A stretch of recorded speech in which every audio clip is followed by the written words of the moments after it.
What a sick fuck. The hardest 3 thrusts. Dude, I'm tripping my balls off. Come to my house telling me to shut the fuck up and then telling me to reel it back in.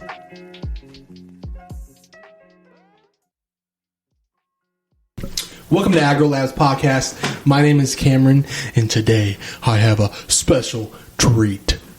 What's up, Caleb? What's going on? Man, dude, I hate how much our laughs sound the same, dude. Dude, I know. You know what's funny? Is Oh, you're worked up. I see it. You're worked up. So, as you know, I've lost both my grandpas within a year. Fuck. And I have noticed recently that I start laughing like them. Really? They had very distinct laughs between the two of them, but the way they laugh, I have found myself laughing the way they do, and I love it. It was hard when Stashi passed away for me because like I couldn't even see him. Couldn't see him. So like it still almost doesn't feel real. Yeah, I still to this day I'm like, oh yeah, he's gone. Yeah, and the worst thing ever is like, you know, just as well as I do, I wasn't really there for family for a long time. So the times I wanted to be with family, it was like, damn, I couldn't say bye to my grandfather, which is okay. But yeah, man, losing 2 grandpas in a year, that's tough, dude. Grandpas are the unsung heroes of families. There's a country song that says, I wish grandpas never died. And when I lost my first one, that song all of a sudden started playing a lot. I was like, dang, I like this song. I hate this song, but I like it. And I heard it the other day for the first time in a while after both of them now, and I'm like, whew. I wasn't really a big country fan, and I'm still not really a huge country fan. Only because like the stuff they play on the radio that I was always introduced to. It's not country. I mean, yeah, it's like the same thing as like hip hop and rap. It's like they mix it up, and I hate it. Yeah, it's like so you know you have like the proverbial rappers, you know what I mean, that like say the same things, right? And it's about the same culture, but they kind of monetize it in a weird way. It's the same thing with country. I drive a truck, and my truck's red. It's a big truck. You know what's worse? Female country singers. Oh. It's always about the same thing. The cheating man. Who cares? I mean, is that all you got to sing about? That's fucked up, right? You know what I mean? But who I've been listening to, Tyler Childers. Oh, really? Have you ever heard Tyler Childers? I have. He drops my jaw to the floor, dude. He has great albums out there, great material, and so if you never heard Tyler Childers, we listen to this podcast, dude. Listen to some of his music. Yeah. It's like it's got a good voice on him. It's like raspy, kind of like a moany. It's voice. a little chill. Yeah, you ever check out Coulter Wall? No, dude. He's a young kid. He sounds. I mean, his voice is really deep. I mean, it's super deep. I like old country. Yep. So John Denver, you know what I mean? Anything with that old time. Like, if I can tell you were in a holler in North Carolina, or in Kentucky, I like it. There's a couple of them that I like. They have a more of a, almost like a country swing vibe to it. And Brothers Osborne, I don't know if you heard them. They kind of dip into that. It's pretty cool.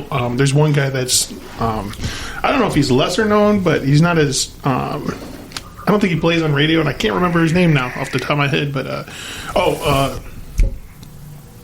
Cummins is his last name. Cummins. He's Cummins and Goins. But he, do you remember the game Battlefield Frontline? Or 2? No, it's Frontline. It's the one with the cops.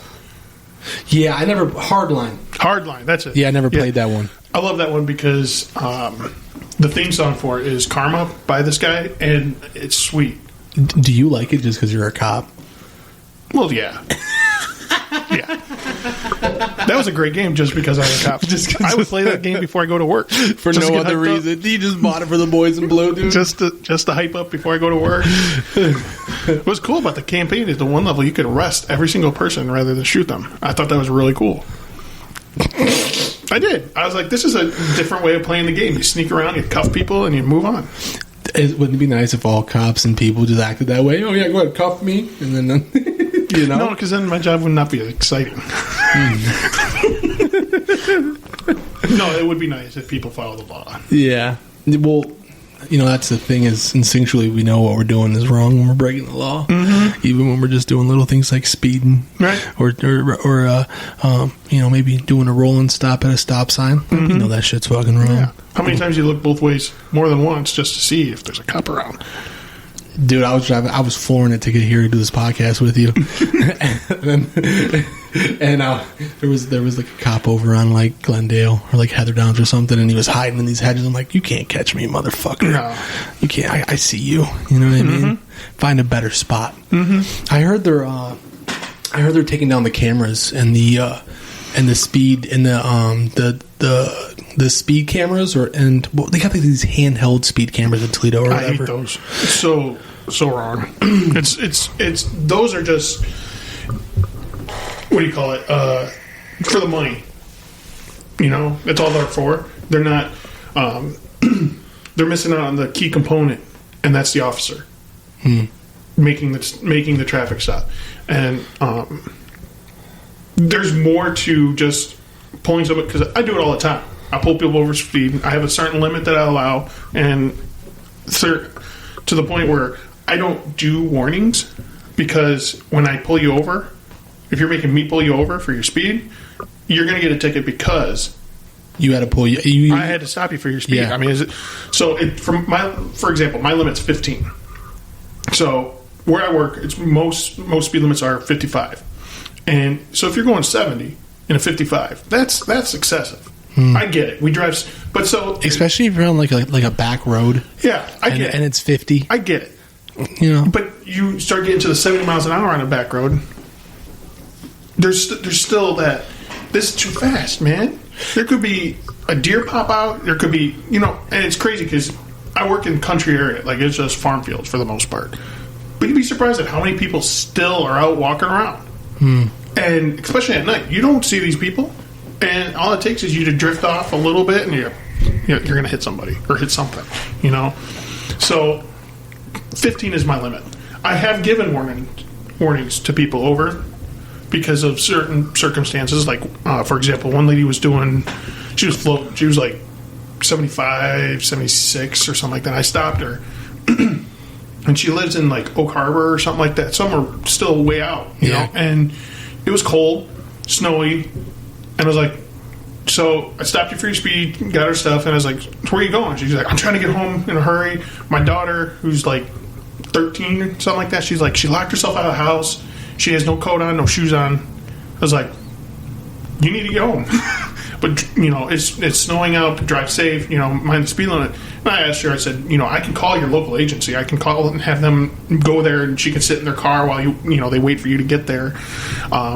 Because I was under the impression she lived in a farming area as well, so the neighbors are not right next door. Right.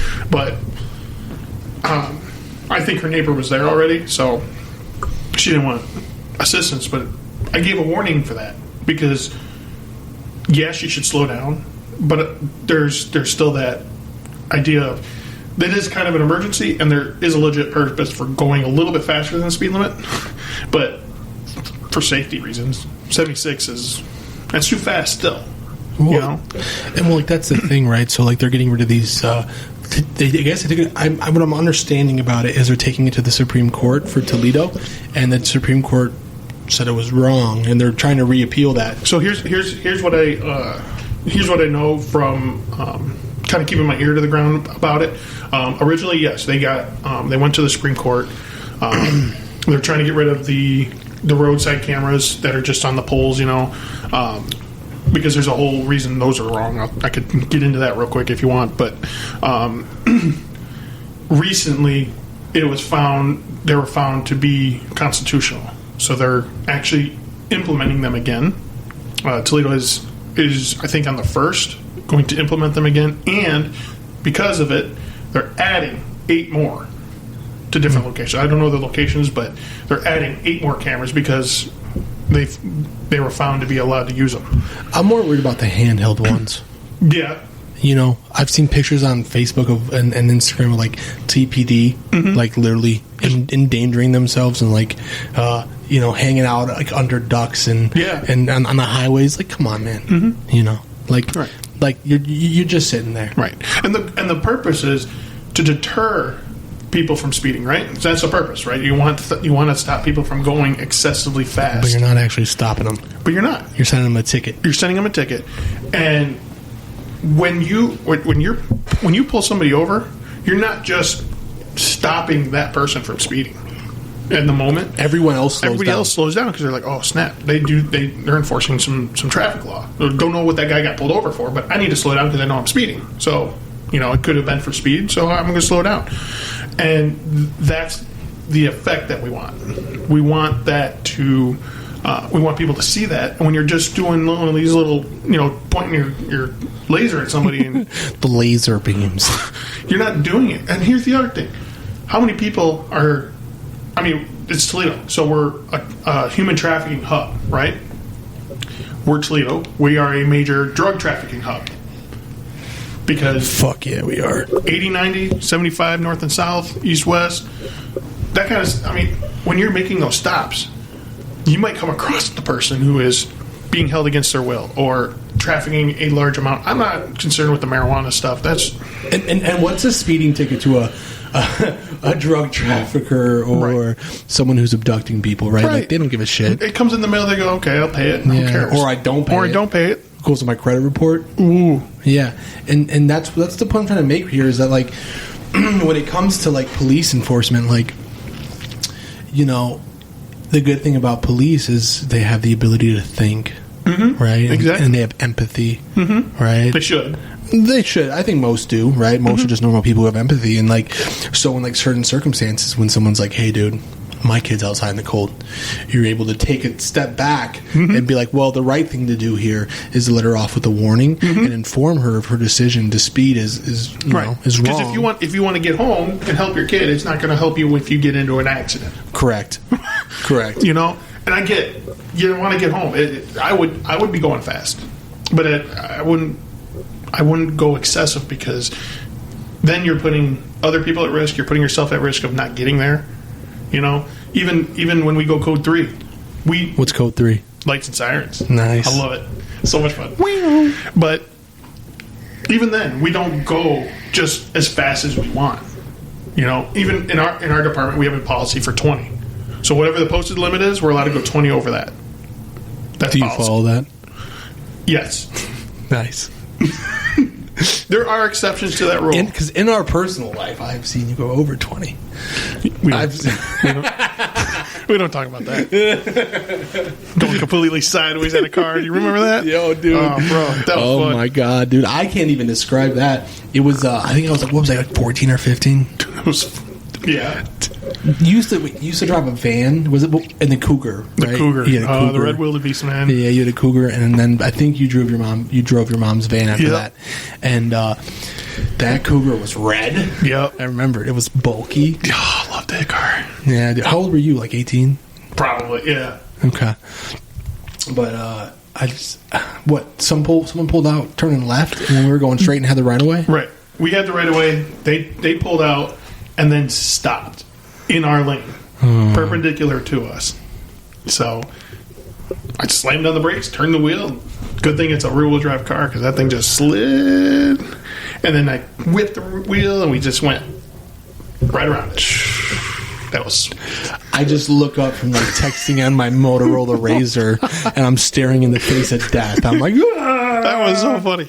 Watching their face in that car, everybody was screaming, going, they're bracing themselves, and no, I got this. That's always been you, man. I think for the reason why you're like a good cop is like you have a very good normal face. You get what I'm saying? Like you don't show emotions in your face very often. I know because I know you. But if I didn't know you, you have like a very laid back, calm demeanor about you. Like literally, we're screaming. We're screaming as we're heading to our death. I don't have a seatbelt on. I'm definitely going to get thrown into the front of the windshield and into a car and break my neck or something. And Caleb's just laughing. He's laughing at us screaming. It was fun. I enjoyed it. It would have sucked to hit them, but yeah, that would have been their fault. Yeah, and because like for me, I can fake it while I'm at work. I can act like I'm pretty good at like just like someone just because my job's really annoying too. I deal with people as well. Oh, I know. So I know how dealing with people is. You deal with the people that I dealt with. Yeah, they get to me after you. Yep. And like for me, I can do it in my work life or like my personal life, dude. Like I can't hide my angry face out in public, dude. Mm-hmm. Last night I'm going and remember that poster I showed you? Yeah. Okay, so we're going to Walgreens to get that poster made, and this guy is so weird, dude. He is so fucking weird. He sits and looks at my girlfriend. He's like, "You want to know a funny story?" And he starts talking about Frasier and Brooklyn 911, and like she didn't try talking to him. He just starts going on and on and on about Brooklyn 911 or 99 or. And Frasier, or just whatever the fuck he was. I don't even know what the fuck he was talking about because I was trying not to I was trying to enjoy my fucking night. And this asshole is just like talking about a bunch of shit that doesn't. Please give me my poster. Let me fucking check out, dude. And he's just talking and talking and talking. And my girlfriend's eating it up because she knows I'm getting pissed, right? She knows it. She's just, so like she's looking at me smiling. She's like, oh, really? Oh, that's a cool show, huh? And she ain't saying much, but she's just giving him enough for him to keep talking. Mm-hmm. And at one point, she has a lot of tattoos as well. And I hear, and he's checking us out up front. We have more than just a poster. You know, I went and bought a couple little small gifts for my mom, and I got some new slippers at Walgreens. They're comfy. I'm wearing them now. Nice. And you know, I'm just like waiting for him to like check this shit out so I can go. It's 9:30. You know, I want to go home. Mm-hmm. And he's talking about, he's just going. And to kind of give you the visual picture, dude, he's like, he's overweight, but he's not overweight like where he carries it well. Mm-hmm. It's just all in one spot. Oh yeah, it's his big tummy, and he's pimply. He's like 43 and like kind of like pimply, like the poster Walgreens employee. Yeah, and then he has glasses. He looks like he runs a good Dungeons and Dragons game. I would play with him, you know what I mean? Yeah. But I'm not playing Dungeons and Dragons. I don't want to fucking hear you, dude. Mm-hmm. And as he's checking out, he goes, "It's a nice tattoo." And there's silence because I'm not looking at this guy because I'm just so fucking. I kept my mouth shut the whole fucking time, dude. It's like 5-7 minutes into this debacle, and I said, "Are you talking to me or her?" He goes, "You." I said, "Okay, thank you."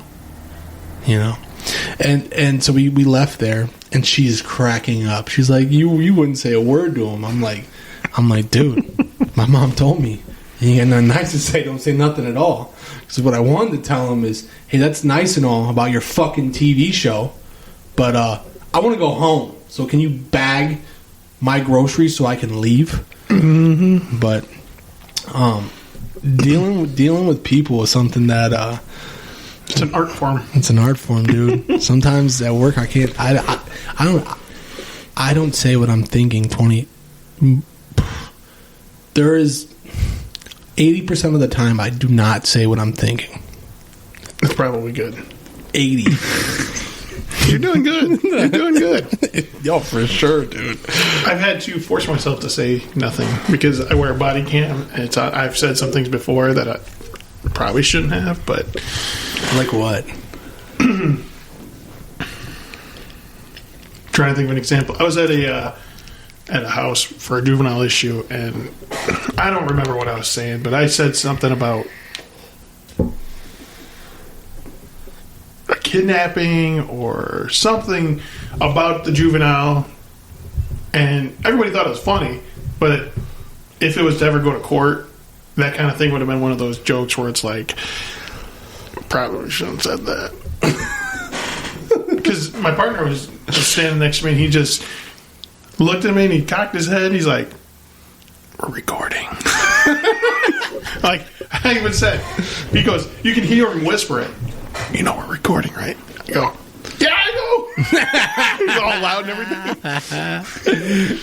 I wish I could remember what we were talking about, but it was one of those like, "You really gonna say that?" Yeah, man. I put my foot in my mouth often, you know, because I got a sword for a tongue, dude. Mm-hmm. I like to tear people down. Yeah. I like to, I like to verbally give it to people. Yeah, well, it's probably good you don't. Yeah, dude. I try to be really nice. I got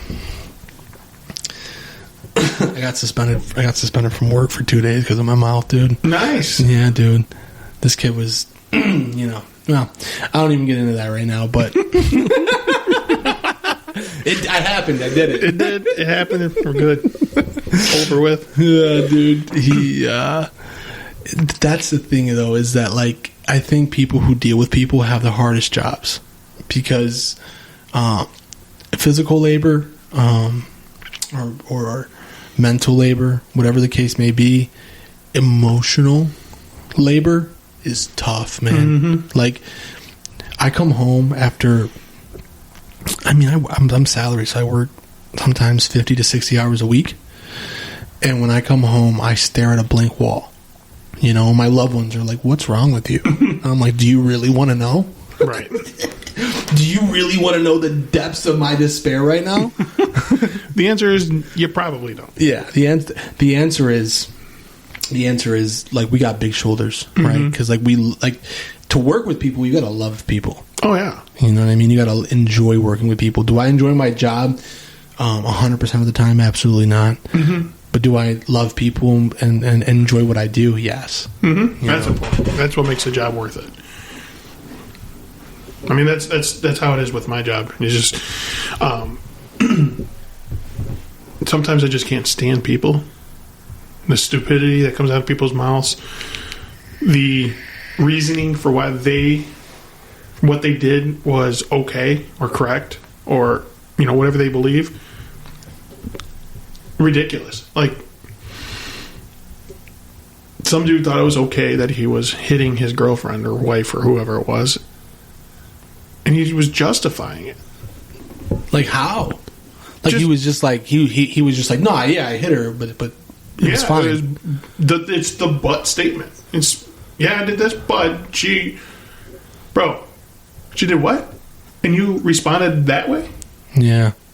like, so it's easy to get callous, and you know, you see it all the time where cops are on the news, they're at an event of some sort, you know, catastrophic event, and people are dying or whatever.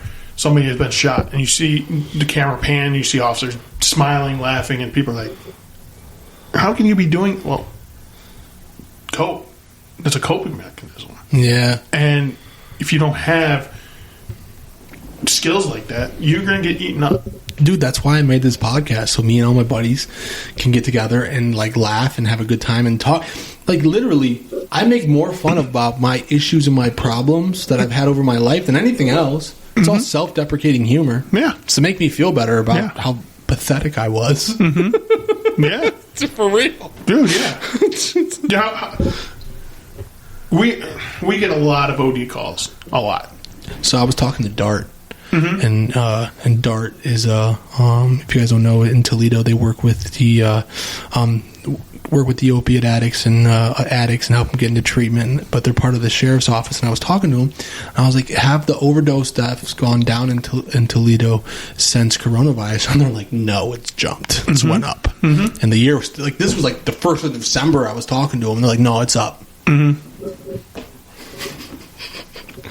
I was just talking to my coworker, I think yesterday, and he was talking about some guy OD'd, and it was a call that night that he had, and he was ODing, and his excuse was his girlfriend was blaming him or saying that he was using.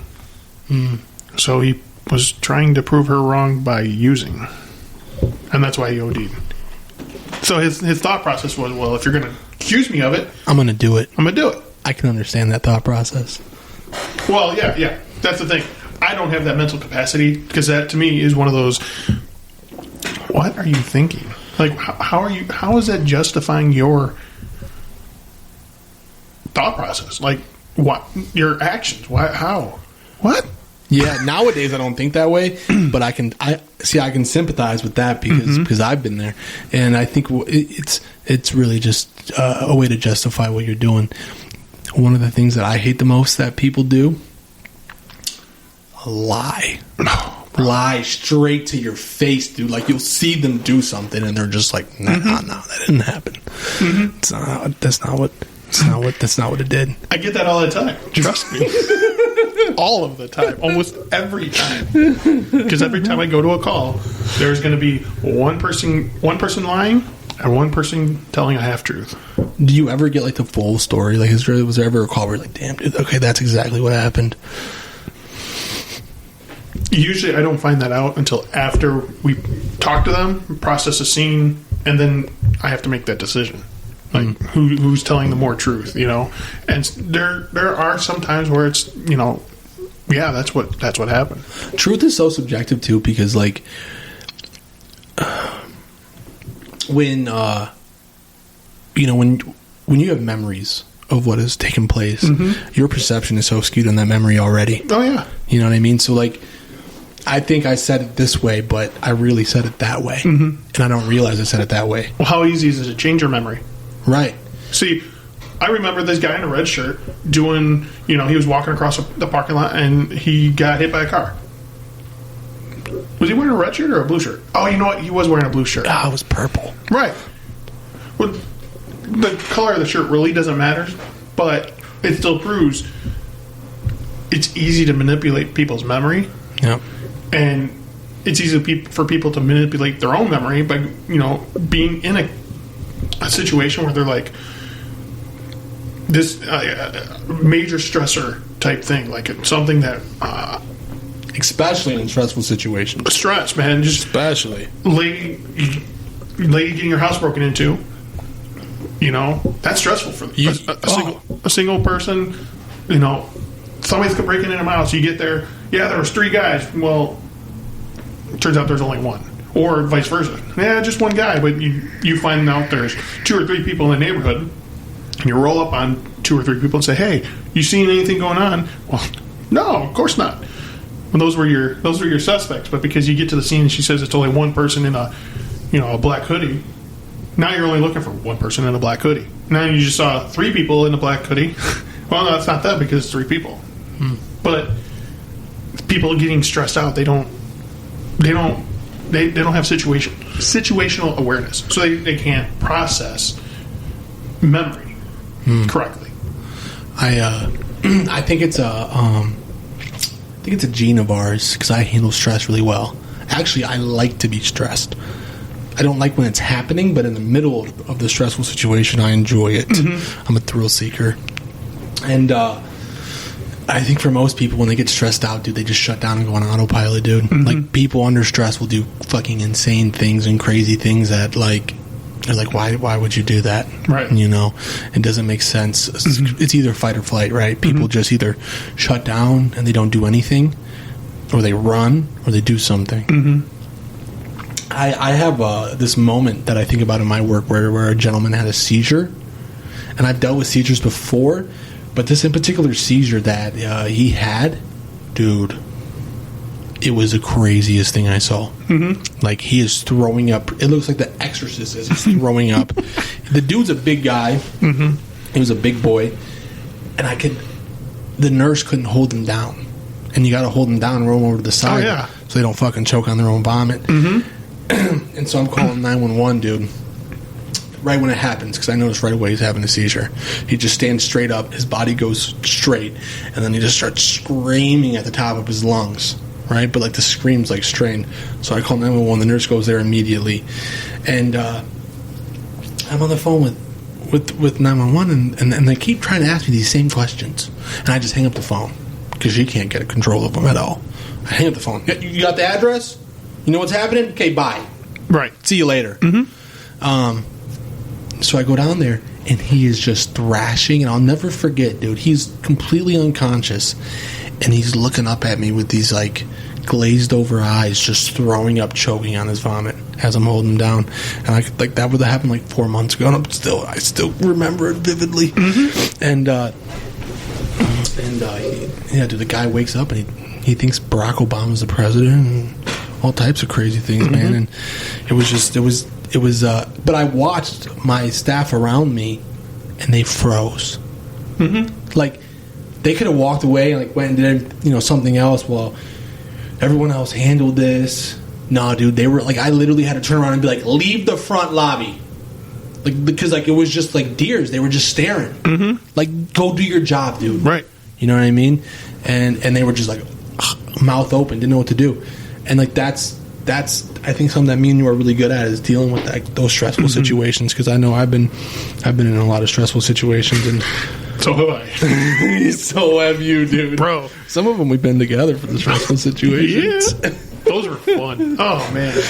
Yeah, we were talking on the podcast the other night about being adventurous as kids and having a good childhood, which is like, bending the rules, like living a little bit, ride your bike everywhere, right, get into some mischief, figure things out for yourself.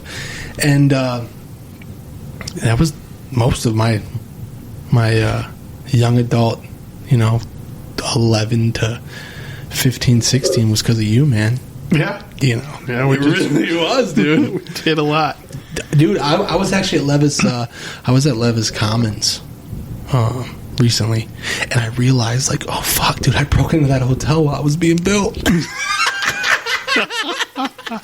like years later, like I realized, like, oh fuck, dude, I was 13 crawling around in a construction zone. Dodging security as they drove past on patrol. Oh my god, dude, we were like 007, dude. Time it just right. We got 5 minutes until that patrol comes back. Yeah, dude, that was awesome, man. And like those are the moments that, like, that we were consistently doing for a long time, dude, as kids, and but like we didn't do anything wrong. Like, it was wrong to do what we did, but we weren't in there like breaking the hotel. Right. We weren't like breaking shit in there. We weren't, just destroying property. Right. We weren't stealing things from there. We just explored it. Right. We had a little fun. We climbed up on the roof. You know what I mean? We seen what was up there. I didn't. I'm scared of heights. That's unfortunate. You missed out. I was scared of heights, dude. Popping that hatch, like, that was cool. Yeah. Getting on that roof. But, yeah, I mean, we got to have a little adventure and just do it smartly and not maliciously, Yeah. I think a lot of people, especially now, aren't able to have that sense of purpose or adventure that they had. No. Because some people enjoy the menial things in life. Some people like, I'm going to work 8 hours. I'm going to go home. I'm going to watch TV. And I'm going to go to bed. They like that. That's fine. Cool. Some people enjoy just little things, right? Just, I'm going to go with the trip to the grocery store. I'm going to do this, run errands. Right. I'm going to go home. People can't do that nowadays.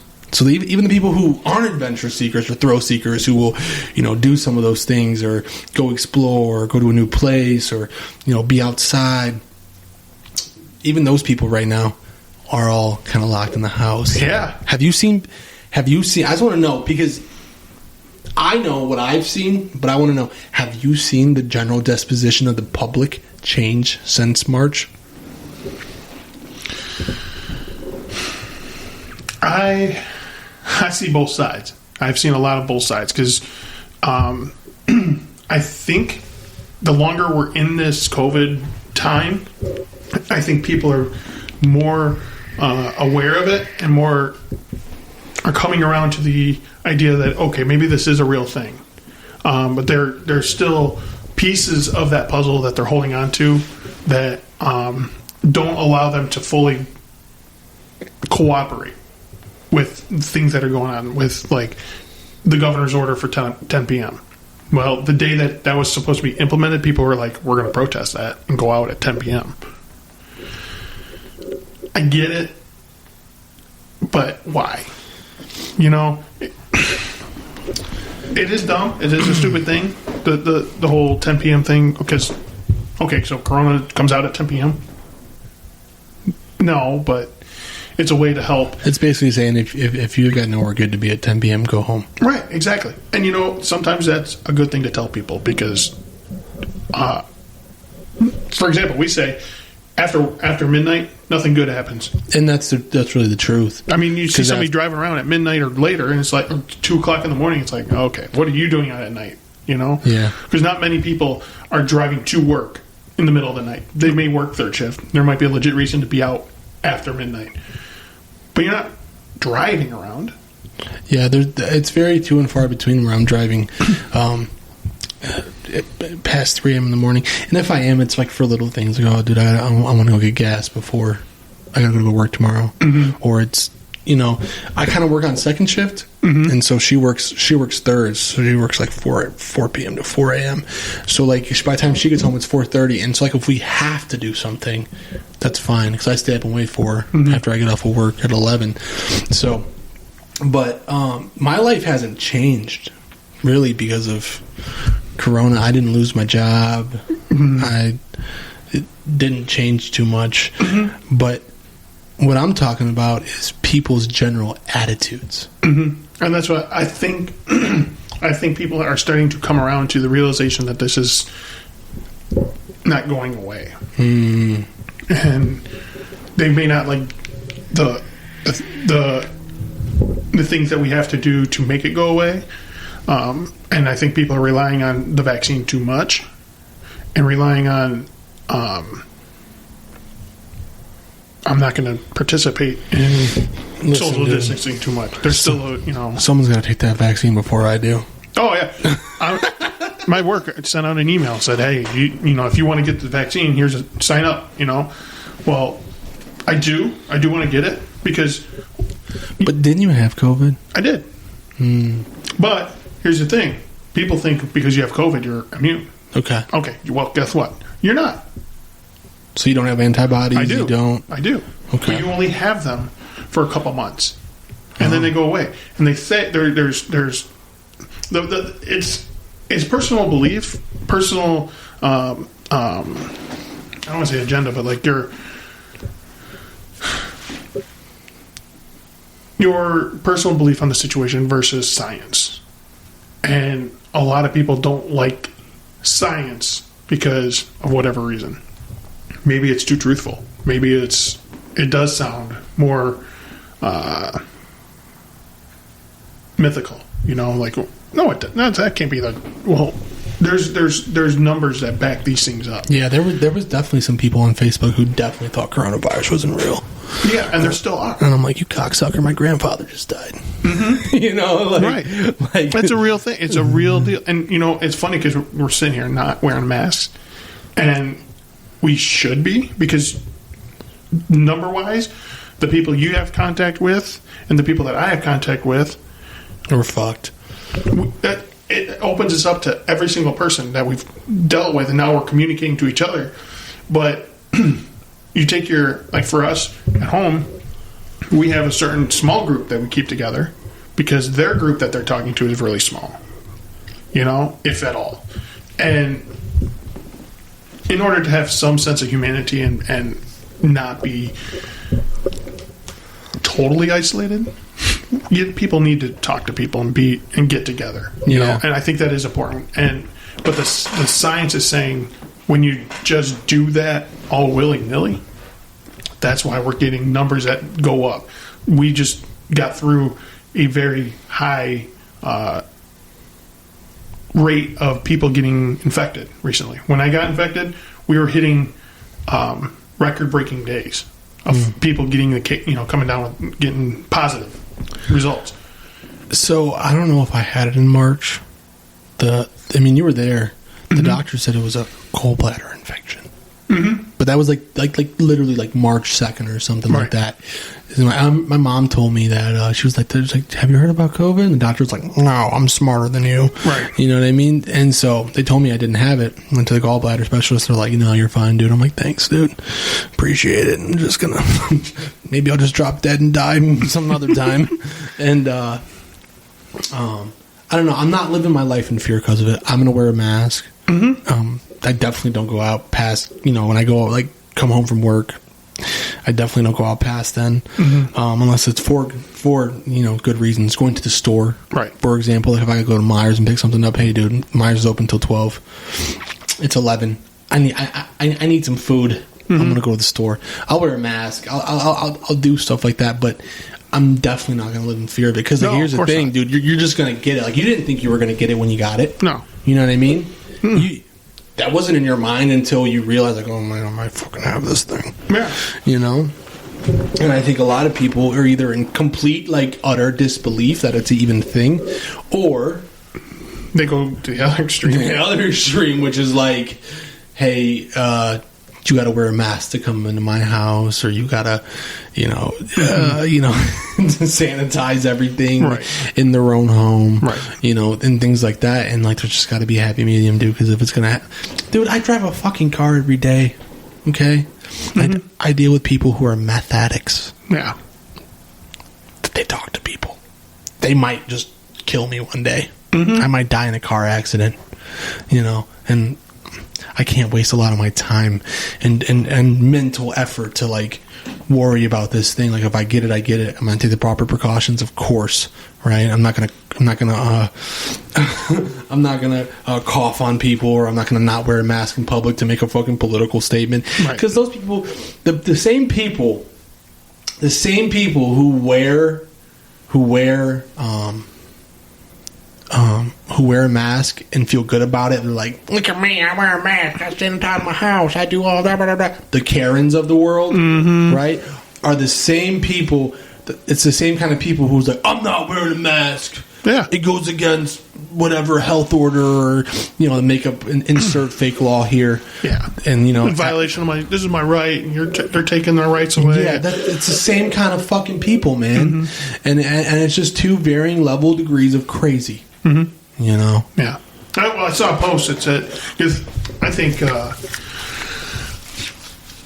I'm more of a centrist type of person. Same. I'm more in the middle of things. So the post I saw was like, and most of America is, right? I would hope so.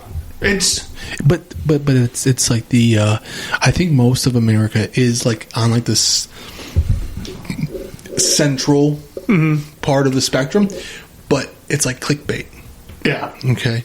So like the news and also social media upplays the really crazy things because it's going to get some clicks and attention on that news site, on Facebook, on Instagram.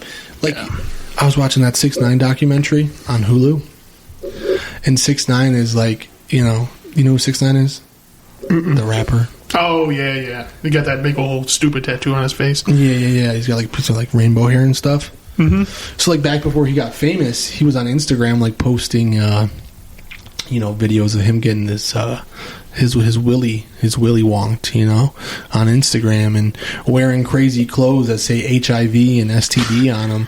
But like that wasn't because he had HIV or STDs. It was because he wanted to get famous, right? And so like that's what these companies are doing, man. This is what social media is doing. Is they're like putting these fucking real toxic thoughts into people's brains. Like, maybe coronavirus isn't real, right? It doesn't take much for a lemon to believe it. Here's the poster I saw on Facebook or somebody sent to me was, I'm not wearing my mask because somebody told me to. I'm choosing to put a mask on because it might stop somebody from me passing something to somebody else. It's not because I'm being told to. I'm not going to not wear it because it's a violation of my rights. Yeah. Well, and then like, where do you draw the line in the sand? Like, how about we fight on some bigger issues? Right. If we're talking rights. Right. You know what I mean? Mm-hmm. Like, why draw the line in the sand about a mask? Right. I wear socks every day. Mm-hmm. Who cares? Put a mask on. Yeah. Go outside. I mean, so that's the thing with people. I think people are easily manipulated as well. A sheeple. A bunch of sheep. And there's sheep one way or the other. You can have the people who are crazy, crazy left, crazy right. Yeah. You can have your people going, I'm not going out. I'm not letting anybody in my house. I'm not doing anything. All orders are going to be on Amazon. I'm going to have it delivered to my mail, and I'm going to spray it down with Lysol. I'm not going to have any contact with anybody. That's crazy. That's nuts. But it's also crazy to go, I'm not wearing a mask. I'm going to go out in public and do the things I want to do. Coronavirus isn't real. Right. Because then you're just part of the problem. Either way, you know, either you're spreading it or you're hurting people, yourself, by not communicating with people and not still living in. Dude, it's been crazy at my work because like I've seen like. And I mean, this happens regardless of coronavirus or not, but since coronavirus, I've been seeing like some like prestigious people in society seek treatment. Yeah. Like, I'm a lawyer, I'm an investment banker, I'm a teacher, you know what I mean? Which you get those still. But at an exceeding rate, I've been seeing it since Corona. You know, so people are just sitting at home with their families and hating their lives and fucking drinking a bottle, dude, and getting lost in it. Yeah. You know? Just getting lost in that depressive mindset and that despair, dude. And yeah, man, it's been happening a lot. Right. And I think, especially for people like me and you, man, we definitely need outlets. You know, I definitely need you know, friends and family and podcasts and things to do and projects to work on at home to keep myself busy because I'll go crazy in my head, dude. Yeah. And it all comes down to is be smart about your decisions. If you act like coronavirus is real. You don't have to believe it is, but act like it is. We'll see. We'll see what happens to these numbers, whether they're fake or not. It doesn't matter if they're hyping up every single death to be a corona death. Come on. Even if they did, why not try and be a part of the solution and not go out in public all willy-nilly, you know? Or be smart about it. If you have an elderly parent or grandparent and you haven't seen them in a while, well, yeah, you definitely want to go see them, right? But why take the chance to see them for the last time when you could avoid it? Because the hospital ain't letting you in there, bro. Right.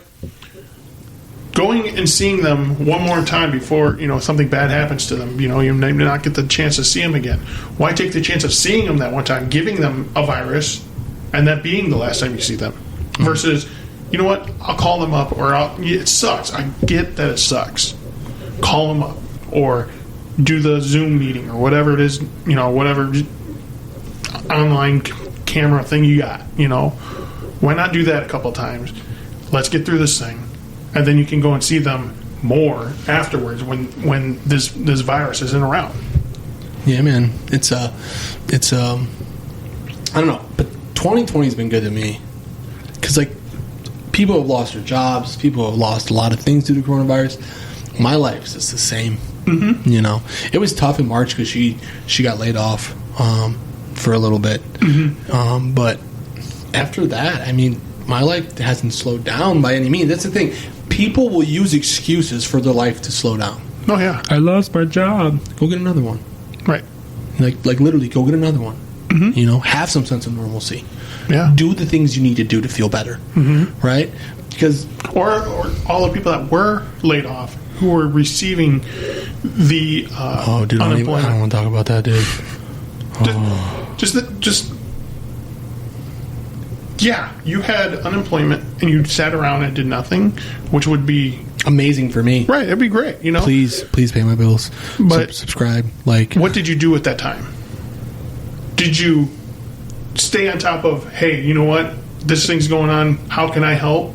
Or, you know, is my job going to be there when this gets over with? Did you help your community? Did you read some books? Right. Did you maybe go look for a new job, something that is more stable? Did you work on your home like you wanted to do? Did you achieve some personal goals while you had some free time? No, you stood home and complained about not being at work and not getting paid enough or whatever. There's people that got paid, dude, more than they got. So listen, there's been a lot of people who have fucking just committed outright fraud on the PUA government site, right? They're just like raking it in, dude. You ain't had a job for a year, bro. Right. You got fired way long before Corona ever hit, you motherfucker. And they're just raking in. And they're like, well, it's the government. Fuck the government. Okay, dude. Yeah, okay. But here's the thing. What about my girlfriend who is literally owed 10 grand in back pay? You know what I mean? She's owed 10 grand in back pay. But because you motherfuckers keep calling, she can't get through to get it. Right. and she deserves it. Mm-hmm. You know, that's what she paid taxes for. Mm-hmm. And like that's the thing here is like at like a certain point you're just fucking yourself, right? You know, and yeah, I love my job, but if I lost my job today, they're like, listen, dude, they fired me. If for extenuating circumstances, they're like, hey, we can't run and operate anymore because of Corona. You know what I'm going to do? I'm going to go find a fucking job. Right. I just am. Maybe I'll take unemployment if I can get it because all you greedy motherfuckers already got it. Mm-hmm. But I would go look for a job, man. Yeah. You know? You have to. You got to keep... When people sit around and are stagnant, then depression sets in, excuses set in, and remember the truths and lies we talked about, the memories and all that, those start to get warped, and people start finding excuses for their lie. Dude, excuses, dude. Mm-hmm. Excuses, man. I tell a lot of it. I say a lot of excuses, man, all the time in my life, and usually the excuses I tell myself, right? It's just to validate your behavior. Oh, for sure. You could be doing something wrong, and you got to go, oh, I'm doing this because, you know, this is why it makes it right. Yeah. And I can be so righteous in that way. Like, dude, how many times I yell at people on the highway because they're fucking driving? Mm-hmm. You know what I mean? Right. And my excuse for yelling is because someone's being a shitty driver. Right. Yeah, come on. How many times were you? Yeah, all the time, dude. Right. All the fucking time, dude. And, you know, that's really the bulk of it, you know, is I think people just, and me sometimes too, we just don't have a realistic approach on this thing. It's just, it's like doom and gloom, you know? Yeah. It's like, dude, humanity has survived way worse times. Oh, yeah. Than fucking coronavirus. Mm-hmm. You know, we were huddled in caves. Right. We look like a goddamn Ark video game, dude. Yeah. Hey, Ark 2's coming out. Did you hear about that? No. Vin Diesel's going to be one of the main characters in Ark 2. Like voiceover? Yeah. I think they like digitized him and put him in the game. No. Yeah. The Rock is such a cool guy, dude. I know. He really is, dude. He's like, I work out, I'm an actor. He just does a lot of cool things. Mm-hmm. Have you ever seen his Instagram? I have, yes. It's a dope Instagram. It's funny. Yeah, it's good stuff. He's a good guy. I think he's a good guy. Yeah. He's one of the few people I actually can jive with in Hollywood. Mm-hmm. Yeah. Do you think he's ever going to become president? I would vote for him. I would vote for him. I mean, I'd have to hear his policies first, but... Yeah, I mean, that's what it comes down to. Right, but if his policies were sounded good, because, really, that's all they're ever going to... The policies would just sound good, right? Mm-hmm. So, if that's the case, then I'd probably vote for The Rock Johnson, dude. Yeah, for sure. Can you imagine him being the president, dude? Just fucking... Lay that smackdown on Yeah, dude, laying smackdown raw on fucking other world leaders. Yep. Go ahead. That would be great. I think a lot of wars should be fought with the leaders of those countries fighting it, like in a boxing ring, straight up, just duking it out. Just fighting. Yeah, if somebody has an issue with somebody, the world leader, their head person gets in the ring with that other person, the other head leader, and go toe to toe. Yeah, and that's how war should be fought. A boxing match. That'd be awesome. That'd be kind of fucked up though, dude. Because if you got Donald Trump and Vladimir Putin in a boxing ring, dude, Vladimir Putin's fucking kicking his ass. Oh, you know it. And then he's gonna take our oil reserves? What's gonna happen? We're gonna lose the state of North Dakota to Russia, right? You know, I don't like that. It's not a good. I'm not sure. I mean, what's the stakes for the boxing match? I guess. Right. Can you imagine fucking senile Joe Biden just getting beat down by Justin Trudeau or somebody? He wouldn't make it to the boxing ring. Yeah, he wouldn't know where he's at. Where am I supposed to be? Yeah, dude. Why am I in a octagon? Wrong match, bro. Yeah, dude. Fucking. Well, that's the thing. People always want to make other people do their jobs for them, right? Mm-hmm. So that's why we go to war. Yeah, and it's because someone else said to do it, right? So yeah. In business terms, it's called delegating. Yeah, I'm going to delegate. It's great. I love doing that to people. I'm going to make other people do my job. Yeah, exactly. That's how it should be done. But that's where you get into. You have to delegate smartly. Yeah. You can't always delegate. No, sometimes you need to do it because It needs to be done. yeah. Yeah. You know, if you make other people do all your work, they're going to find out soon. Oh yeah. Well, if everybody else does your work, then you don't know how to do your job. Correct. You know, I'll never forget I was in this employee meeting and I was like a moth to a flame. And my boss at the time was like, how many of you guys are hard workers? And I like rose my hand. I'm like, I am. I am. Nerd. And he's, yeah, I know, dude. You got a little brown on that nose Yeah, there, you know? dude, I gotta wipe it the fuck off, dude. He's like, well, I need you guys to stop working hard and start working a lot smarter. Because you're working hard for no reason. I kind of like clicked. I was like, damn, dude, okay, I am kind of dumb. Right? Like, you know, that's just been me. I'm bullheaded, dude. I'm bullheaded. Yeah. And that's always been me. I've always made things harder on myself. Yeah. Polish. You Polak. Yeah, It sorry, works. you, dude. I know. Oh. I embrace my shortcomings. Dude, one of my favorite memories is being in county jail and looking at and waking up and looking up at you, and there's you. So disappointed in you. I was like, yo, can I get another blanket, dude? No. Yeah, dude. Oh, I was sick. How degrading is it to have to ask for toilet paper? I don't remember asking. Oh. Yeah. Do you want me to just clean it for you? Cleaned it. What the fuck are you talking about? What the fuck are you talking about, dude? You didn't have somebody go clean it up for you? No. I've had someone clean it up a couple times, but just on like never in jail. Ooh. I was never in jail when they cleaned it up.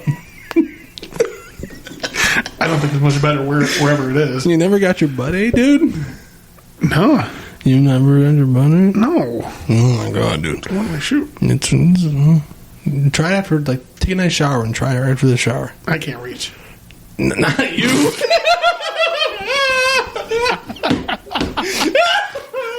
Not you, dude. My dog? Stick some peanut butter down there? Dude, your wife, dude. I'd be too tempted to fart. Why? Because. What, when you're a little nervous, you get a little queasy? You get a little queasy when you get nervous, Maybe. dude? Well, when I get nervous, I usually have to pee. Well, what does that have to do with getting your butt ate? I might pee myself.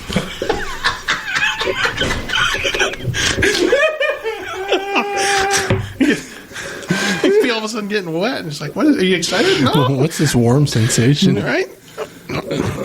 Sorry. That's good. You should try it at least once before you die or something. We'll see. Try it with the dogs first. A little peanut butter. Put a little peanut butter down there. Dude. How long is your dog? Do you think people actually do that? Oh, yeah, bro. Yeah? Yeah. People are weird. You've done it? No. Like I said, it's something to try. Something Something to try out. something to get used to. See if you like it. See if, yeah. Right. No, I remember back when I was in high school, some video went around of a girl getting fucked by a dog.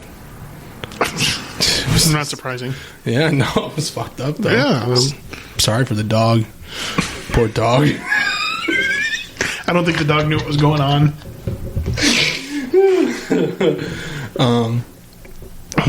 Yeah, well, we're going to be taking a brief intermission, and we will be back in a second. Welcome back to Aggro Labs Podcast. Had to take a brief intermission, a brief pee-pee. I love the pee-pee. What the fuck? I love to go pee.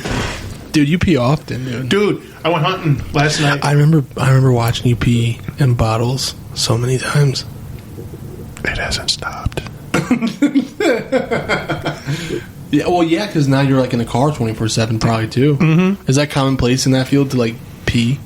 in the car. Like well, when I do it in the car, it's an extreme emergency. I have a few hiding spots that I go to throughout the area that I work.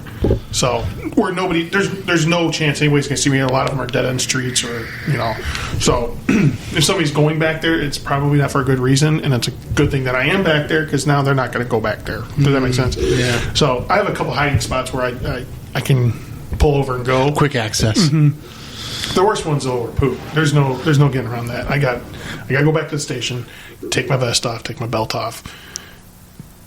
It's a process. How long does it take you to get dressed, dude? To be honest, only about 3 minutes. Really? Yeah. Nice. Down to an art form at this point. You said you went hunting early this weekend. I went hunting yesterday, and pea related. I went a lot. And I filled up an entire, it's not much, but an entire Powerade bottle. I filled it up because I peed 3 or 4 times into it, but I never went full pee. So there's full pee. There's full pee mode. There's full. So full pee is when full pee ahead. Full pee is you let it all out. Okay. But it was more like a half pee just to get the pressure off, you know. But it would always come back an hour later. So I was going a lot. Did you catch anything while you're out there? No.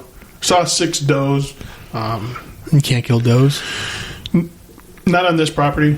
The guy that gave us permission doesn't want does to be harvested. Only wants bucks. But he's got plenty of bucks on the property. It's just we never saw him. How long were you guys out there?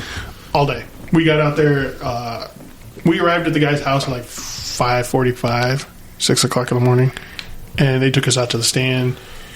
And we sat out there till 5:35, which sunset was at 5:05, and we have a half hour after sunset to make a shot, and then we can't. Just the rules and regulations don't allow it. So we were out there till after 5:30, 5:45, so almost 12 hours. So it's a process. My buddy just got into bow hunting. Oh yeah, crossbow hunting. That's what I use: crossbow and a shotgun during gun season. Really? Mm-hmm. Yeah. Which one do you like using better? Shotgun for sure.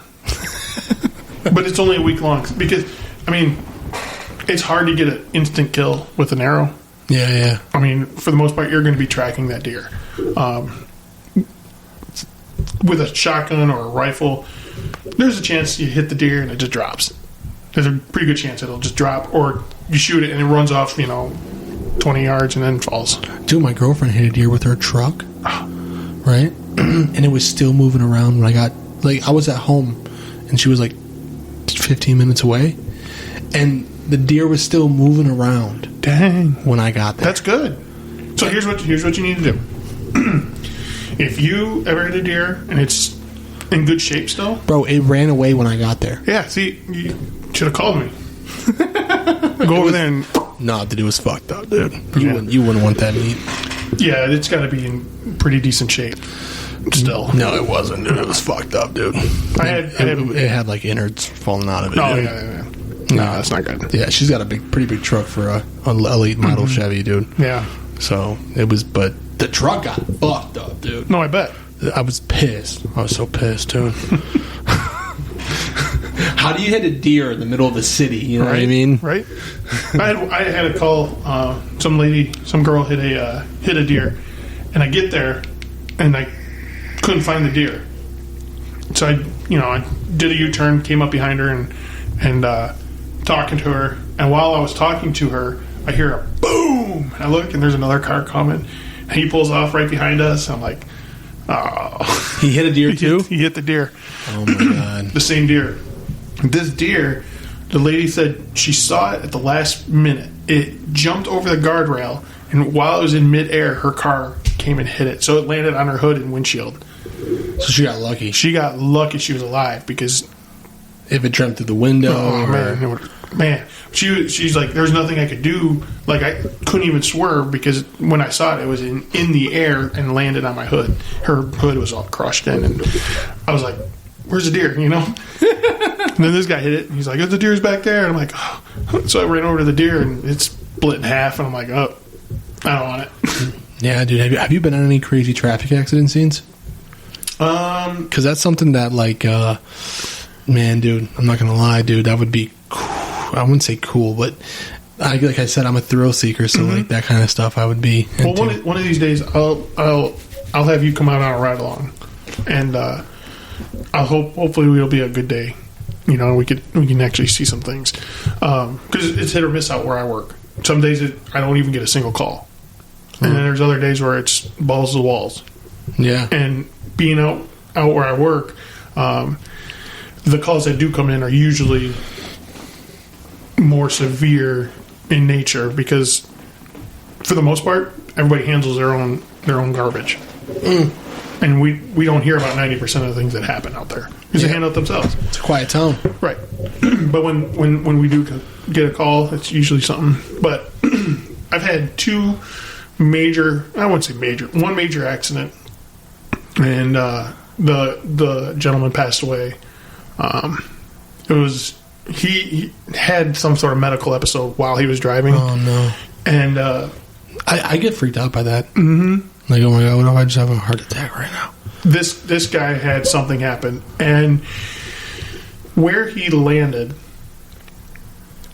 and the amount of speed that it took to do that, and the amount of road from where he turned onto it to where he was not very much. So he had punched it. So something caused him to just open up full throttle, just go. And he hit he went off the road, hit an embankment, and his car flipped, somehow landed on its side, facing the way he had come from. So it kind of did like a backflip to the side. And he was hanging. He had a seatbelt on. He was hanging when we got there, and we couldn't get to him because he's laying on one of his doors, and the only way to get in is open the other door, and you need two people to do it to get somebody to go down in there because you don't want to break the glass because it'll all fall on him. We're trying to avoid that. If he's still, if the person's still alive, well, like that. One guy was talking to him still, so the dude was alive while we were there, and I had a buddy from ODNR show up, and we were talking to him, and we decided we still need to try and make entry. The thing being out there is the fire department is volunteer. So there's not somebody at the station ready to go. They have to go to the station from wherever they are and then come out. So it takes them a lot longer to get there. So we were there probably 15 minutes before fire showed up. And so we busted out the back window. So does that mean your guys' department is handling EMS services too, or is EMS totally different from fire department? EMS and fire are usually the same thing. Your firefighters are usually somewhat EMS certified. There are certified paramedics and stuff like that with, fire departments. So they're the ones that come out. That's why there's an ambulance at the fire station, because that's their EMS unit. And for the most part, especially in a township volunteer, most of them are going to be EMS certified so they can show up, because it would do no good to have one or two people be EMS certified and the rest of the department be firefighters when those two people might not be available to come to a call. Right. So yeah, they showed up a little bit later, but we busted out the back window, and I couldn't crawl in because the way the back rest area, that little shelf that's behind the seats, and the window came down, it was real small. And the ODNR guy happened to be a skinnier guy, but he still had to take all of his gear off and to shimmy through that spot and get to the guy. And we were waiting for fire to show up. They were just getting on scene, and the ODNR guy was in there talking to the guy, and the guy all of a sudden just loses consciousness. And then he's going in and out, and they're like, he didn't cut him down from the seatbelt because it could have caused more damage having him fall. His spine or anything like that. Whatever, So the officer was trying to hold his head up a little bit, and I think just all the blood rushing there, just he passed out, and it went from, okay, this guy is injured and we need to make sure, to it doesn't matter his injuries. We need to get him out. So I had a pair of gloves. We just started punching the front windshield. You know, those aren't easy to break. No. We just started punching it. Finally started cracking, and we got into it, and we just started ripping it out. And we eventually just had to pull him out of the car. And they ended up calling the life flight, and because they were going to life flight him to a hospital. So they got him into the ambulance, and while life flight was coming down, it was pretty cool to watch. I mean, really cool. He was in the ambulance and went into cardiac arrest. Jesus. And the unfortunate thing is if you have somebody go into cardiac arrest, they cannot be light flighted. They cannot get into the helicopter because it requires CPR. And there's not enough room in the helicopter for that. To give CPR? Right. So they can't do it. So I think on the way to the hospital, I think he passed away. Life is so fragile, man. People, you know, especially as when you're growing up and you're not old or older, you kind of have this sense of like invincibility, that you think you're invincible, that you're going to be okay, and that, but like, you know, you just think that way because like it didn't happen to you. Exactly. You know, like, you know, because like, it really is, man. Life is such a fragile. Like, we're just in these flesh shoots and we're going 70 miles per hour.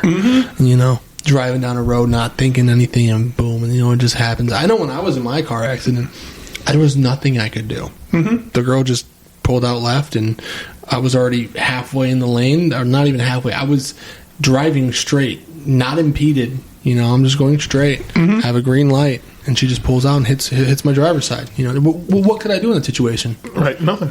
Not a damn thing. You know, I became and it sucks.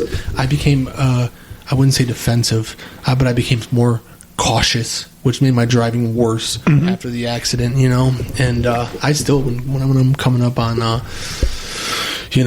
green lights when I can't see the left turn lane or something, dude, I still get kind of like scared. Like, I better slow down a little bit. You don't know. And you should. And you see a green light. Green does not mean go. That's what a lot of people think. They're green light, go. No, green means proceed with caution because you never know who's coming, going to run that light, doesn't know it's red, doesn't see it being red for some reason. Boom. Yeah, man. And you know that's really all it takes, you know. Especially when we got hurt as kids, dude. I hurt myself a lot as a kid, dude. You remember, dude? Oh, bro, I was klutzy. Oh, jeez, you got me in trouble so much just because you couldn't stand still. What do you mean, bro? We go out to the woods all the time. You'd be standing there and doing like your feet would not stop moving, and all of a sudden you just trip on a stick and then get dirty. We go back and your mom's like, I thought I told you not to get dirty. We wouldn't have if Bozo over here didn't stood still. Said, hang on, just stay right there. Stand still. You remember fucking Freaky Eddie, dude? Freddy, bro. Oh, Freddy. Freaky Freddy. Yep. Freaky Freddy. This old man used to come in this woods, and he used to just talk to us. In the weirdest Midwestern Southern drawl. And he definitely had some mental issues. I got a rapey vibe from him. Oh, yeah. We would try to hide from him in the woods, and he would find us every time. He was like a forest, what do you call them, nymph or whatever thing that just shows up. Like, we'd be in there and just, we'd have to play quietly because we knew if we played too loud, Freddie would come out and talk to us. Yeah, talk to us about Indians. And do you remember his canoe story? No. You don't remember that canoe story? No. Oh, bro. He's telling us about this canoe story going down some creek or river of some sort with an Indian boy in a canoe. He made sure to say the Indian boy part. It was an Indian boy. And he said something about like ice protruding from the shoreline into the creek, and he knew they couldn't avoid it, so he stuck his paddle in the water and lifted the canoe up out of the water and over the ice, and they slid on the ice back to the water. Yeah, dude, what a G. Like, that's not how this works. You just can't lift a canoe by an oar yourself. Yeah, you got at least 2 oars, right? Right. At least 2 people got to do it. Yeah, canoes are not light. I remember you got caught on that tree branch that one time. I was running in place, bro. Yeah, dude, it was wild, dude. Oh, jeez. You know, I don't think kids have the childhood that we have anymore. I really don't. I don't think kids. I don't think kids get to enjoy being outside and enjoy any of those things. I think video games were fun when I was growing up, but like I didn't play them all the time. Right. You know, it was we played. I had periods in my life where I played a lot of video games, but I also had periods in my life where I didn't at all. Yeah. I have an Xbox One upstairs. Rarely, like when I get on it, very rarely. I think I haven't played. Last time I played with you. Holy smokes! That's the last time I played. That's the last time I played my game was with you. Wow. You know, so what was that, like 4 months or 5 months, 6 months ago? Yeah, dude, my friends are all like, you should go play Warzone. I'm like, no, I don't think so, dude. You know, I don't think kids get the same experience. I think, and I watch parents parent their children with electronic devices now a lot, which is like baffling to me, right? Like seeing 10, 11-year-old kids have like full-blown smartphones. Right. You know, it's I didn't get that. No. The world's best babysitter. You put it in front of a screen and you can do whatever you want. While they are mush. Brains are going to mush. How's the wife feel about that and with the kids? Oh yeah, I think we're on the same page. We'll let them watch TV. We'll let them play games on our phones and things like that, but it's not all day. And it's for periods of time, you know? And there's... You spend an hour watching your TV show or whatever, you're going to go and play with your toys.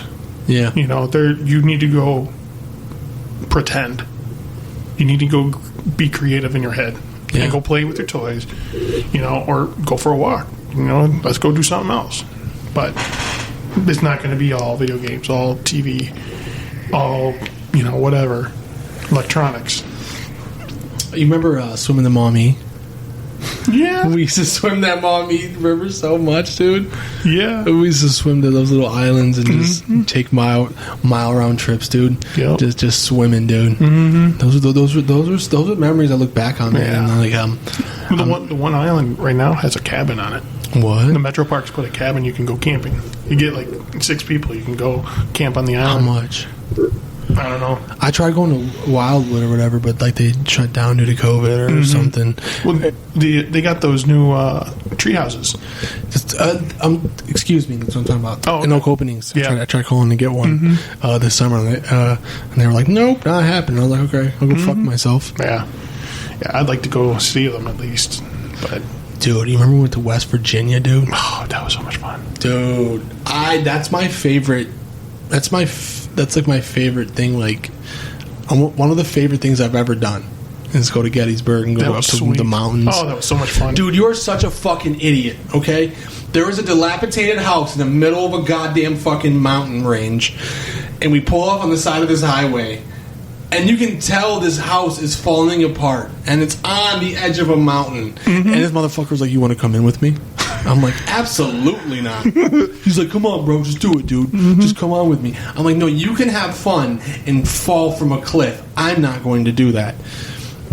Dude, do you remember the fucking... did we go to IHOPs? Oh, did we go to IHOPs up there? I think we did. Was it IHOPs or like Waffle House or something like that? It was the weirdest thing I've ever done, dude. It was so... Dude, there was no waitresses there. It was all waiters. And it looked like fucking... They all looked the same. Yeah. They all looked like brothers. They're all Amish. Yeah, dude. It was dude, when we were up in the mountains in the back country, those were some weird motherfuckers, dude. Yeah. They were some weirdos, man. They were Uncle Lester's, dude. Right? Man. You remember when we were halfway to Washington, D.C.? When we got turned around on the way back? Dude, I don't know how that happened, but that was totally GPS, because the GPS was telling us to do... Like, when you zoomed out, it showed us going to D.C. just to come back. I was like, wait a minute. We're not doing that. And then we got turned around on the mountain. Remember that somehow we just kept going in a big circle? Yeah. I don't know how. We saw that one little weird smiley face thing several times, that little shack. I'm like, I've seen that before. Dude, your brakes were fucking so hot, dude. Bro, up and down. Do you remember that restaurant we stopped at? Yeah. There was like 2 mountains, a road going down into a valley, and then back up the mountain, and then down in the valley there's a road that goes across. So there's a big old plus sign in the middle of nowhere. And then a restaurant. What did we eat there? I don't know. I think, I was scared to eat there. yeah. I thought I was gonna get murdered out there, dude. Yeah, it was in the middle of nowhere. It was unnerving, dude. It was cool though to like go up and like see the clouds and like go on the mountains, but like those people out there are a different breed, man. Inbred. They're inbred. Dude, they're just. This is my sister, who also is my mother. I remember we were driving on the mountain and people were getting pissed.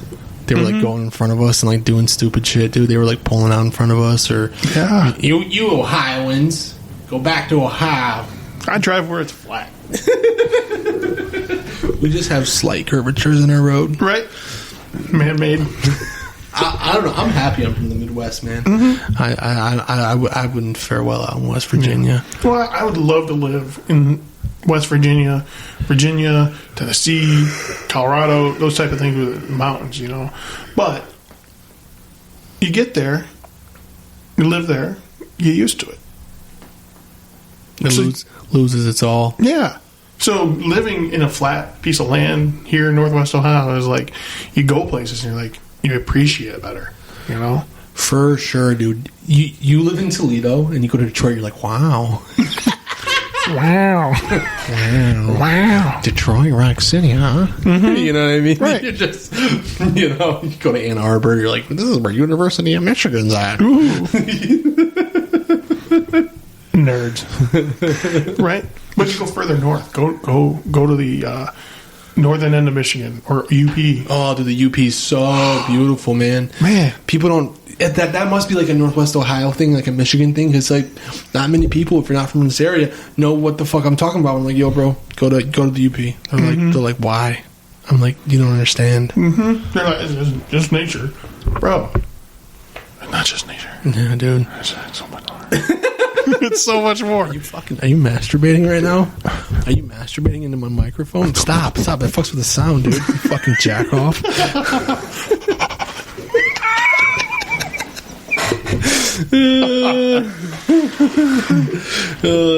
I don't know, dude. Fucking. Do you remember seeing the bear out there? Not out there. Okay. Not out there. Okay. I did go to. I guess it's Pennsylvania. It was PA. Shut up, Pittsburgh. Right where Pennsylvania and New York come together. There's an area called. Called a. I can't think of the name of it now. It's okay. We want to go back. It's a reservoir, so it was man-made. But we went camping there for a week, and it was so peaceful. The campsites were secluded, so you couldn't always see somebody. It was really nice. But there was a lot of bears. We had black bears come into our camp all the time. Dude, black bears are some fucking sneaky motherfuckers, Yeah, they dude. are. Black bears will just come into your backyard and just steal your garbage, dude. Mm-hmm. Well, we were sitting at the picnic table eating dinner, and no, maybe it was breakfast, one of the two times. But we were sitting there, and I'm like talking to Emily, and I was like, "There's a bear behind you." She's like, "What? How far? Like from here to your door? That's nuts. Maybe even close. Yeah, you know what? It was closer. Oh, that's nuts. It was maybe from to this door. It was close. It came like for some odd reason. There's like a bush there behind her, and there's just this bear head coming out of it. I'm like, there's a bear. So you know what I did? What? For some reason, I brought my two batons from work. Yeah. I had two of them. I brought them with us. I grabbed those. I whipped them out, and I'm like hitting them out. I get up off the picnic table. I went chasing it towards the bear. The bear went running. I kept going after it. Were you screaming at it? I was like, "Hey, bear! Bear!"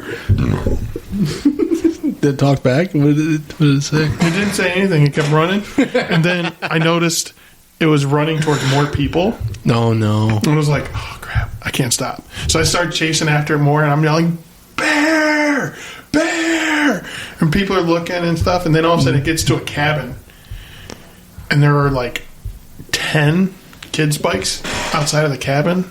I'm like, oh no. You gotta be kidding me. Dude, if a kid comes running, because this bear was next to the front door of the cabin. And I was like, if a kid comes running out, bursting out of that cabin, they're going to run right into a bear. And the bear gets up there, and I get close to it, and it just goes boom with his paw. I was like, all right. right. It ain't fucking You with win. no more. You win. Dude, those things can climb trees, dude. Yeah. But I got my weight on it. What do you mean? I outweigh a bear. The black bears. You outweigh not a grizzly bear, dude. No. I ain't gonna mess with no grizzly. Do grizzlies? You know what I mean? If I see a grizzly and it's coming after me, I'm gonna piss it off. That's what I'm gonna do. I'm gonna piss it off. I'm gonna poke it in the eye. I'm gonna piss it off. You know why? Kill me quicker. Yeah, dude, they kill you slowly, dude. I know. They don't give a fuck about you being alive or dead. No, that playing dead thing. No, you just turned yourself into a like a ball for them to play with. Turn yourself into a 7-course meal. They might eat it over the course of a couple hours. Right? I'm gonna piss that bear off because either I'm gonna start fighting it and piss it off and win, or it's gonna get pissed and eat me quicker. You remember when we were trying to catch deers barehanded? Yeah. You remember that shit? Mm-hmm. Oh, dude, We did almost once. We almost did it once, dude. Yeah. We were close. Mm-hmm. We were close. At least we tried. Exactly. You know? Going back to our ancestral roots. There's something to be said about people who try to do things and people who just aren't willing to try to do things. Whether they're stupid or not. Yeah, whether we tried, motherfucker. We tried. We came, we saw, we didn't. We almost. Yeah, dude. We were right there, dude. We were on the precipice of manhood, dude. We were gonna kill something with our bare hands. We had like a tomahawk. Yeah. We had a tomahawk. What else do we have? A net. We had a net. Didn't we have that spear? Yeah, we probably had a fucking spear, dude. I got a couple of them at home now. You had a pistol in the car. We're running out with tomahawks and a fucking net. Yeah. I didn't give a shit. Mm-hmm. I was fucking. It's probably high back then. I don't know. I don't know. We weren't brave. We were not the smartest cookie in the box. No, dude. I remember hurting myself so much with you, dude. I remember falling down all the time. I remember, oh my God, do you remember when you guys made me go head first into that fucking doorway? Yes. So, background. It was like a jail. It was a workhouse. Yeah. And so we got into it. It was abandoned for many years, and we got into it, and it was dark out.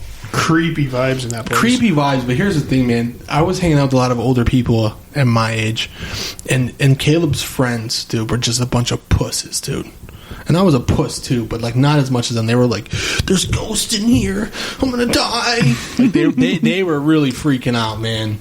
And go ahead. Well, I kept finding myself at the rear of the group because nobody wanted to be the last person. I was in the middle for sure. I was always the last person because if something was coming up behind us, I guess I'm the first one to go.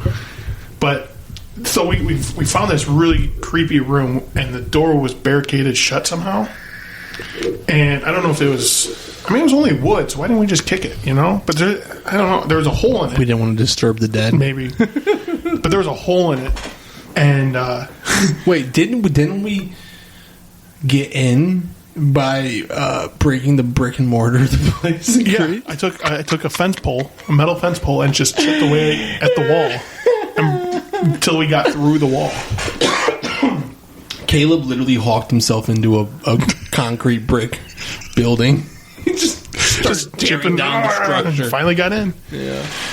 But yeah, then you were the first person to go into that hole. We're like, you're going And then you guys made me go fucking last to get out. I was so fucking pissed.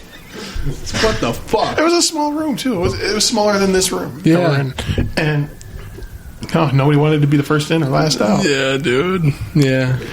But I think I was the first one out of the room. So I was in there, and then I'm in a giant receiving area, and I'm like, it's dark. I can't see a thing. And now y'all are in one room, and I'm in the rest of the building by myself. You know, and that was... Yeah, when you're alone in dark places, that like that, like you know, if you're alone and you're comfortable in your house, it doesn't bother you. But like when you're in a place like that and it's dark and you're alone, and quiet. Yeah, the quietness is what does it. When it's quiet, Your head gets in. You get Yeah, dude, that's when you start to freak out with that eerie sense of quietness, like nothing is alive here. Do you remember that skinny hallway? Yeah, dude, that was like That was scary. they can film that for a horror movie. That was scary. and that would scare For people some at reason, home. I'm not. It wasn't claustrophobic. It was just scary. I'm very claustrophobic, by the way. I'm not. But it was barely wider than my shoulders. just barely wider than my shoulders, and it was long. And your flashlight couldn't get to the end of the hallway, and that's what made it creepy. I just remember the little lights being in that hallway. No lights were on. No? No. It was completely... Maybe it was like an emergency. I remember like a red... Yeah, that was at the end, and I think a reflection of the flashlights were on it. Yeah. But that was scary. And then to add to it was that black mass that kept on the ceiling. Do you remember that? Mm-mm. There was this black mass. Every time we shine our flashlights towards the ceiling, it would just kind of like zip. It probably was a bat, you know. Yeah. Probably was a bat. But the way it moved was not natural. And it just that's what started it for me. And then we got to the hallway. Do you believe in ghosts? Oh, absolutely. Yeah? Yeah. Have you had any experiences? At that place, yes. Really? Mm-hmm. I even have one. I have a photo of one. Yeah, like a face? It's a person. No. Very tall person. You need to show that to me. I'll show it to you. Do you remember that big giant room with all the bunk beds? Yeah. So we went into that room and got to the other end of it. Turned around because it was only one way in. Well, technically two, but only one way in was on that. The ways in were on the other side. So we've got all the way in. I turned around and held my camera up and snapped a picture. Tried to get the picture of all the beds because I thought that was cool. And from the skinny hallway, there was a person, tall-headed figure, coming into the room from the hallway that we had come from. Oh, no. And I don't know if it was a trip that you were... I think it was a trip that you were with us. But I didn't know until many years later when I looked at the picture. I was like, oh my goodness, there's a person. My girlfriend was freaking me out, dude. We first moved into this house, and like I had a buddy over, and he was talking about like demons and spirits, and like she like just got freaked, dude. Mm-hmm. She got freaked, and she's like, dude, he put that in the universe, dude. This place, probably someone got murdered in this place, and now the spirit just got woken up by him, and he put that bad juju out there. Mm-hmm. You know, dude, she likes her astrology charts and all that. You know what I mean? She's into that kind of stuff, and I didn't believe it. And then like over the course of the next month, we just started hearing things in the house at night, and I'm like, dude, this place is fucking haunted, dude. You're right. And now you're talking about it again. I don't care, dude. Please, dude. Please. I hope a ghost or demon kills me or something, dude. Take me out of this fucking... Take me out, bro. Man. Take me out, dude. Mm-hmm. You know what's scarier than ghosts? The Lopper. That was so fun. That was so much fun. That was fun. The Lopper, dude. Man. The Lopper was way scarier than any picture of a ghostly figure. Well, that was because it was real. It was there in the moment. That was serious, dude. We had gotten chased down by a fucking... Dude, he was chasing us for fucking hours. Hours, bro. Hours, dude. And he always knew where we were going. Yeah. Oh, yeah. He was always there. Yeah, dude. You know? And we use a lot of people's yards to cut through. We were running through Susie and Mary's yard trying to get away from... Dude, was he going to kill us? Was he going to rape us? Don't know. Was he just trying to be a friendly community member, trying to see what a bunch of punk kids were doing that night? I don't know. He made no attempt to contact us. I mean, none. He floored it every time. Dude, try to kill us, dude. And then when we finally got to what we thought was safety, being at a Kroger, you know, I called it too. I remember this. I said, "Watch when we get there. He's going to be in the back." In the back, because when we the way the store was facing, it was long, but in the back there's a skinny alleyway for delivery trucks and stuff like that. And when we came out from the sidewalk or the house we came from, we had to cross that alley and then around to the front of the building. And I called it. I remember. I said, he's going to be in that back alley when we get over there. And we're walking. I said, look, there's a car down there with no headlights on. And it started moving, and I was like, it's moving. And then, no, it's not. Yes, it is. And then the lights turn on. Do you remember that? Yeah, oh, yeah, dude. I remember I beat feet, bro. I walked. Yeah, dude. I remember. I was with Ethan and Eric. Shout out to Ethan and Eric. And we beat feet, dude. And you were just walking. And I remember I ran into Kroger's and I was like, "There's someone chasing us."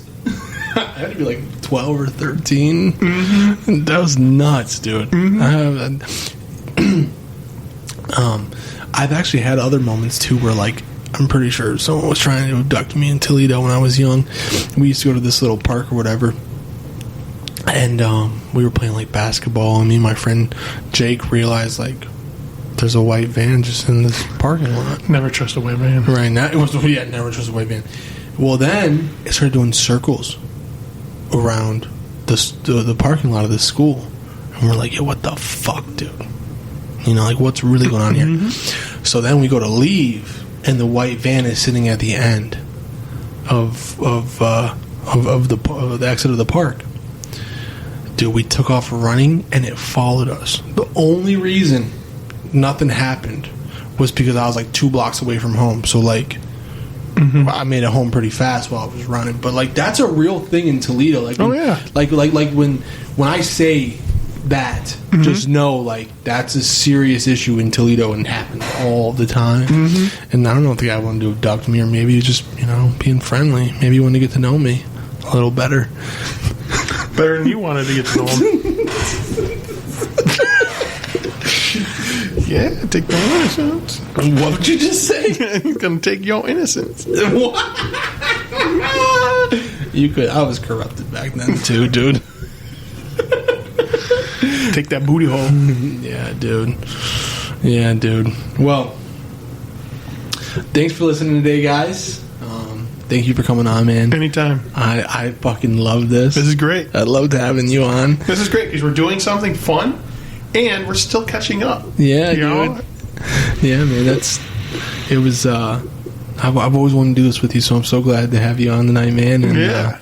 If I got anything, it was from today. It was that I got to have some of the best memories of my life with you, man. Man. Thanks, guys. Well, many more to come. All right. Like, subscribe, comment, and stay aggro.